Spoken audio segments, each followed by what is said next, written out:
Mesdames, Messieurs, bonsoir. Toute l'équipe de Sel et Lumière se joint à moi pour vous souhaiter une belle et sainte année 2014, qu'elle soit joyeuse et rayonnante. Comme tous les 6 janvier, le pape François a célébré ce matin la messe de la solennité de l'Épiphanie. Dans son homélie, le pape invite à se mettre à l'école des mages, faire confiance aux Écritures, ne pas se laisser tromper par les apparences du monde, ne pas se contenter d'une vie médiocre. À l'exemple des mages, cherchons la lumière. On écoute un résumé. Dans son homélie, le Saint-Père a rappelé comment le parcours des mages d'Orient, en suivant une lumière, recherche la vraie lumière qui symbolise le destin de chaque être humain. Pour tous, la vie est un chemin illuminé par les lumières qui éclairent la route, à la recherche de la vérité et de l'amour que nous, chrétiens, nous reconnaissons en Jésus, lumière du monde.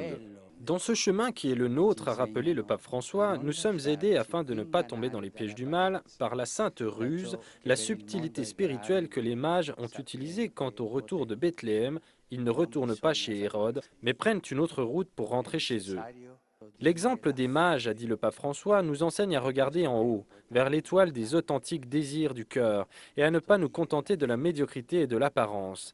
Et il a ainsi conclu, il faut aller au-delà, il faut aller vers Bethléem, là où, dans la simplicité d'une maison de périphérie, entre une mère et un père plein d'amour et de foi, resplendit le soleil venu d'en haut, roi de l'univers.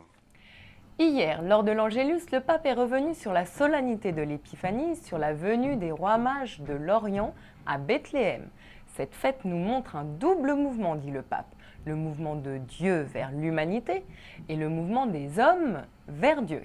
Jésus est le point de rencontre de cette attraction réciproque. Voici un résumé de son message. Dieu est toujours présent pour susciter des hommes nouveaux, pour purifier le monde du péché qui le vieillit et le corrompt. Lors de l'Angélus du 2e dimanche après Noël, le pape François a rappelé que bien que l'histoire humaine et personnelle de chacun peut être marquée par la difficulté et les faiblesses, la foi en l'incarnation nous dit que Dieu est solidaire avec l'homme et avec son histoire.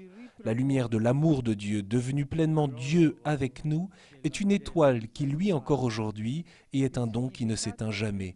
La fin de l'année a été marquée par la libération du père George Vandenbush. Il était aux mains de la secte islamiste nigériane Boko Haram. Ce prêtre français a été enlevé dans le nord du Cameroun. Il est resté en captivité pendant 7 semaines. Il revient sur cette terrible épreuve. Il est interviewé par Radio Vatican. J'aurais bien parlé en fait avec eux. On a pu une seule fois avec l'un d'entre eux dans un mauvais anglais parler 5-10 minutes et je vais me dire pourquoi ils faisaient ça, leur cause, tout ça. Bon, il était assez maladroit dans son anglais, c'était pas facile. Et moi, j'aurais bien parlé avec eux, en fait. Je les aurais bien interrogés, je les aurais bien mis en cause. Voilà, parce que la joie qu'ils ont quand ils montent des opérations, il y a des morts, ben ça ne va pas, ça. Je ne comprends pas comment le mépris qu'ils peuvent avoir des autres habitants qui ne sont pas musulmans de leur coin, ce mépris de la vie-là, puisque c'est comme Dieu qui nous a créés, et ça, ils ont la même foi en un Dieu créateur. Comment penser que Dieu ait créé des gens, des humains, des vies d'hommes qui n'aient aucune importance? Moi, ça me dépasse, quoi. Et j'aurais voulu leur dire ça. J'ai essayé de leur dire que je priais pour eux de temps en temps, des choses comme ça. C'est très dur de communiquer, donc voilà. Votre esprit missionnaire reste le même malgré tout. Ah, tout à fait. De toute façon, moi, je suis pas parti... J'allais dire, je suis pas parti pour être missionnaire, parce que la mission, elle existe ici aussi, hein. Je suis très conscient que dans les Hauts-de-Seine, l'évangélisation, la mission, elle existe aussi, hein. Elle est à vivre au présent.